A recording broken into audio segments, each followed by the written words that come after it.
Hello everyone, here I am again. I hope you've had a time, a moment, an opportunity to look at my previous videos. My name is Charles. I started vlogging, that's the term apparently. I started vlogging during this lockdown, and I put out sensibly one video a week, and I try to keep it short so that you can pick up a nugget of something out of it and go and practice, because I focus a lot on taking ownership of the knowledge and putting it into practice so that it becomes something you know, you do, you feel, and you have experience of.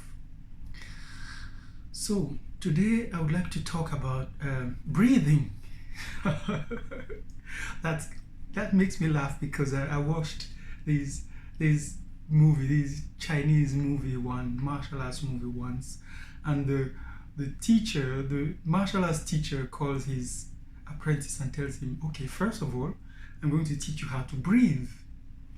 And the boy started laughing like crazy. Like, what? Breathing? How do you think I survived up to here? You see, I'm going to teach you how to breathe. So breathing, it seems, has a lot to offer to us, to every one of us. And we make just about 10% of the best use we can make of breathing. You will once again find a lot of literature and videos on internet and YouTube regarding that and all sorts of breathings. But I want to go straight to the point. I give you a couple of examples. When you're learning to swim, your swim teacher, any sport, in fact, any sport that you practice, your teacher will draw your attention to your breathing. The better at breathing you become, the better at that sport you become.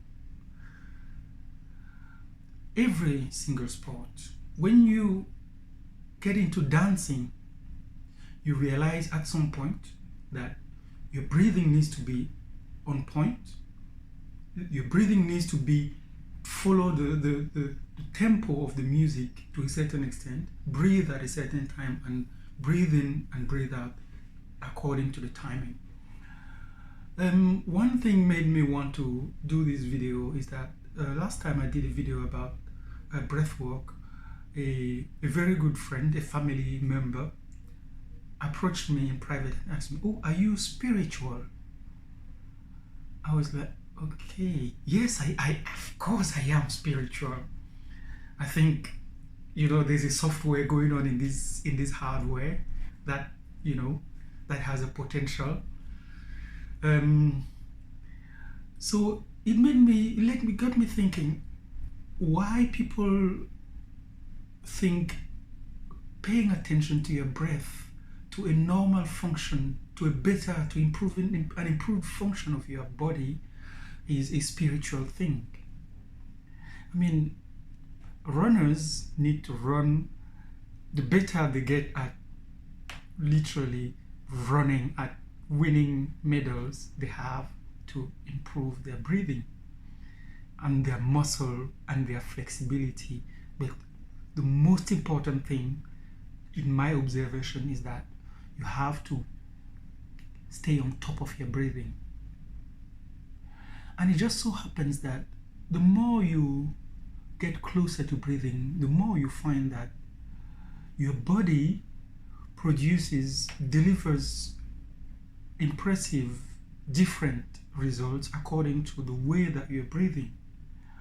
I'm not going to focus on any particular breathing at this occasion. I just want to draw your attention to the fact and maybe pay attention to how you're breathing at the moment, like right now. Where is your breathing? How far deep do you go when you breathe in, and how far up do you go when you're breathing out? And when do you lose your breath? And so on and so forth. Or when you do lose your breath, what happens then?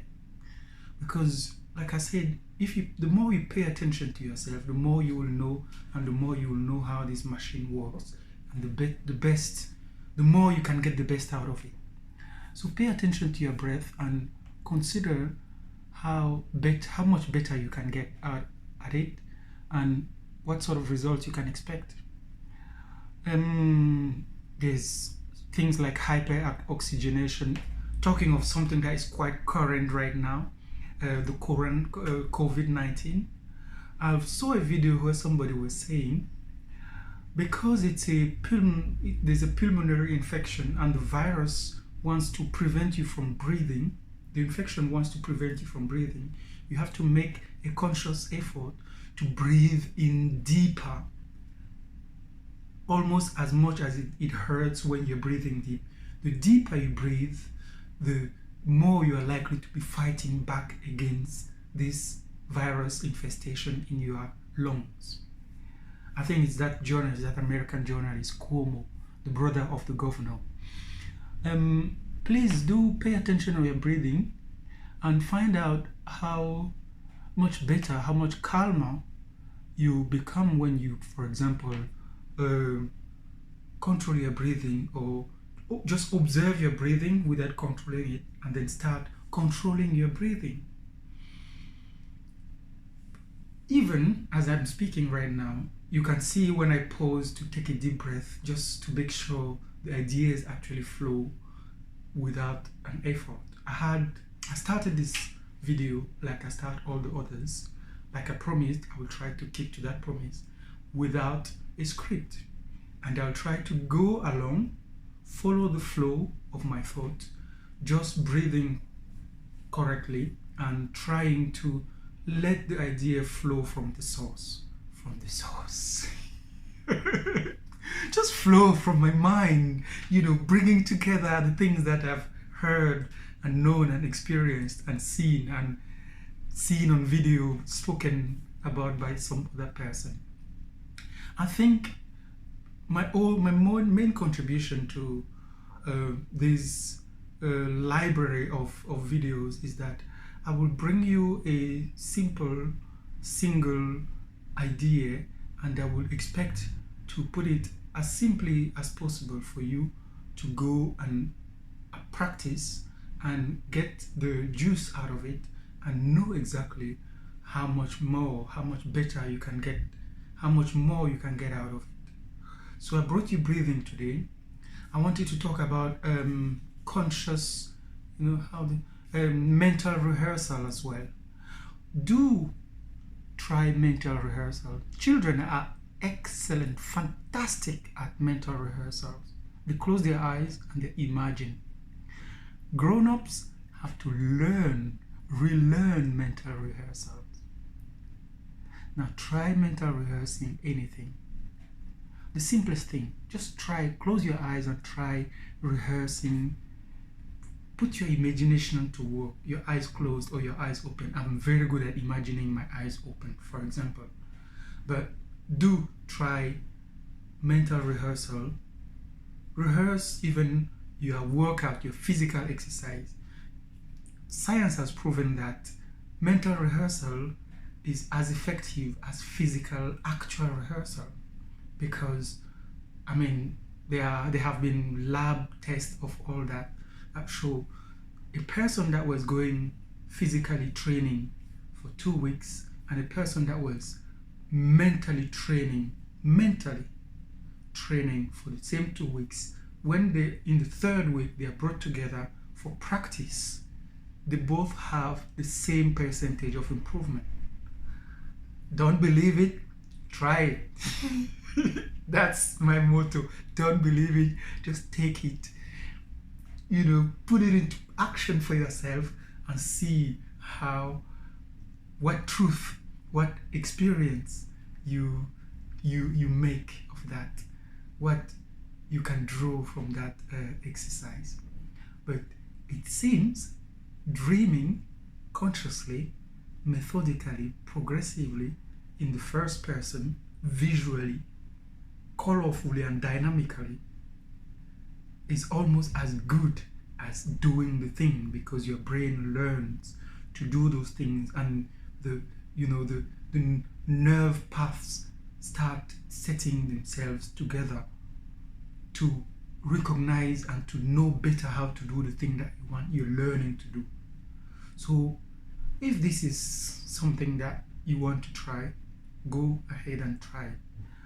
If I challenge anyone to go ahead and try mental rehearsal, mentally rehearsing. I've even heard that people that are learning to shoot, gun shooting for Olympics or any other sports, if you learn, you mentally rehearse, the more you mentally rehearse at being accurate, the more you become accurate at that.